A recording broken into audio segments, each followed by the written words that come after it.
want to start by just thanking the fans that showed up today. Created a tremendous environment in the stadium, and when we needed them most there on that last drive, they were loud. And just really appreciate the fans and students that showed up to support us tonight. Really proud of our players, our staff. They put a lot into this. This was a big game for us.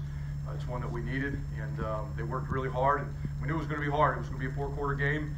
We're going to have to make plays at the end on either side or either phase, and we did that and came out with the victory. But the team just has never quit. They keep fighting, they keep getting better, and they keep believing in each other, and that's why we won a game. So with that, I'll go ahead and open up for questions. Chris, the defensive stand there at the end, and then the whole stand, and then especially for Isaiah Warren to be in on that last play after, some places probably wanted some redemption. You know what? I'm happy for the defense. We scored a touchdown earlier in the game. That obviously was the difference in the score. But all those guys just really fought hard. With what we do defensively with our corners, pass interference calls are going to happen. Whether we agree with them or don't agree with them, they're called, and if they're called, that's what they are. But we have to have thick skin. We got to be able to bounce back, and Isaiah did that. And we had another opportunity to make a play.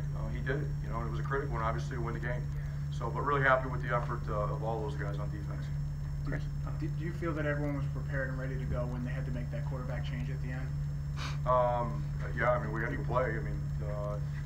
We didn't know anything about the kid, other than where he's from and where he's at on the depth chart. But our guys, continue to execute our calls and play with great effort and be in the right spots. Obviously that kid had been well trained, came in and executed some calls and made some plays. So hats off to him, but we made the plays that we needed to. Chris, it certainly looked like that 4th and 1 play was movement on the line. You want me to get in trouble here? I'm saying it myself to make sure you're in trouble. What does it say? And that's the kind of play that might have made your team collapse last year. What does it say about the ability to stop them for the field goal? And then it might have made us collapse earlier in the year. That was a big call. The good thing is though, it didn't go our way, but our players responded, held them to the field goal, and obviously we gave up a touchdown there, and it's going to look a little bleak. The outcome might be a little bit different, but the fact that we were able to hold it together and overcome it and hold them to a field goal was huge. That was a huge swing in the game right there. To piggyback off that, you went down for a touchdown, 11 plays. Did you get a sense that really swung the momentum going down and getting a touchdown to tie the game? Yeah, it did. I think it did. I think our offensive line played outstanding today. I think our running backs ran exceptionally hard today. O-line ran block. They protect the quarterback pretty well today. But honestly, I never felt like at any point in that game that we couldn't go down and score if we didn't make mistakes and we protected the football. And a couple drives where we had things going, we made a mistake or two that stalled the drive. But those last 2 drives, obviously, the tie and to take the lead, they were very well executed, very well called, and just so happy with the O-line and all the offensive players to be able to do that. Chris, and then you win the game basically on a passing play to Gus Edwards. What about that call in particular? And do you think the run almost set up that pass there? Yeah, again, it just comes down to execution more than anything. We call a particular play. Defenses are in certain calls, and sometimes they work, sometimes they don't. Obviously, when they work, it looks like a great call, and everybody's happy, and everyone's a genius when they work, and when they don't, everyone's wondering what the hell you did. But I thought it was a good call, well-executed call. It happened to be matched up against the right defensive call that Maryland had, and Gio, we protected. Gio, threw the ball. Gus caught it and made a guy miss and went for a touchdown. So, yeah, great call. Well executed. Coach Kai Hester made a couple more big plays today. How big has he been, especially with all the injuries to the secondary? Well, I just single him out. He got obviously huge interception. He's had opportunities for some really big ones, and could have had an unbelievable year statistically right now from interception standpoint. But he's a guy that's been around here a lot. He's played a lot of football, and he makes some really key plays in critical situations for us. And to be able to do what he did today was outstanding. But the secondary, I can't say enough about those guys. To be where we're at from an injury standpoint and be able to play the way that we've been able to play. It's not always pretty and it's not always perfect, but you know what? We're doing what we need to give ourselves a chance to win. So that whole group, is really outstanding. I can't say enough about what they've done. Chris, big picture, 4 and 5. You start thinking about possibly contending for a bowl game. I don't even want to talk about that. I don't want to hear about that. I'm worried about letting our players celebrate this victory. We got a huge game next week. We go play a really good team next Saturday in a really tough environment. A team that just obliterated us last year. We got to worry about getting better. That's our focus. That's been our focus. And I know fans and me want to talk about that stuff. We're not talking about that one bit here. It's about celebrate this one, show up tomorrow, reset our focus, and just try to keep getting better. What does this say about your secondary, that you're able to go to guys and trust guys like Zane Campbell, Dakota Bailey, Jay Harris that weren't really in the mix a couple months ago? It's about preparation. It says a lot about their preparation, their focus. We talk about game reps and mental reps.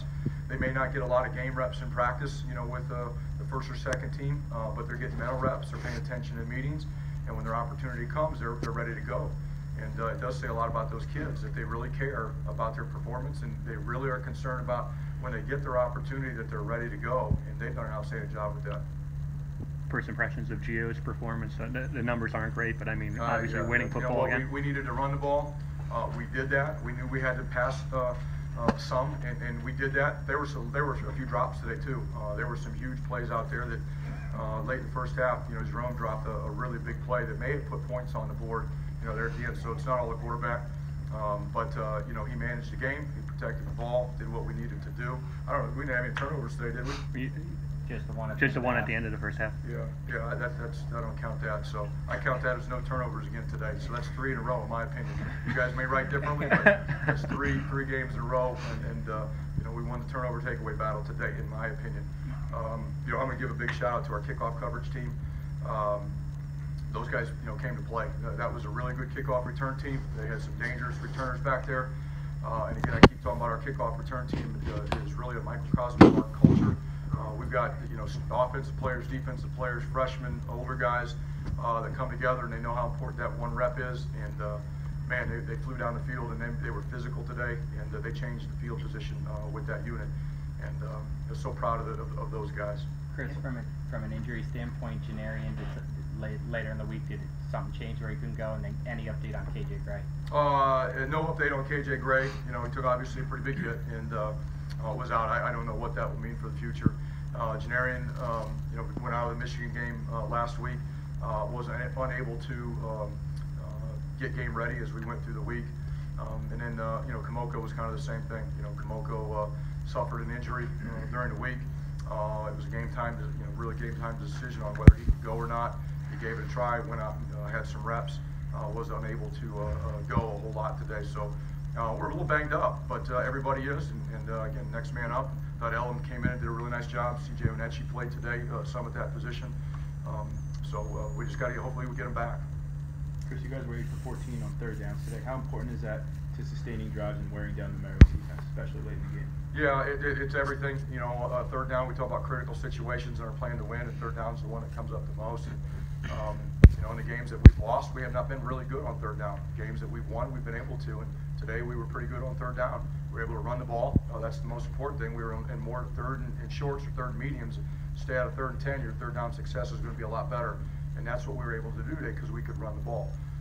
So hats off to the offense for staying on schedule and putting us in those third and short, third and medium situations that are a lot easier to convert.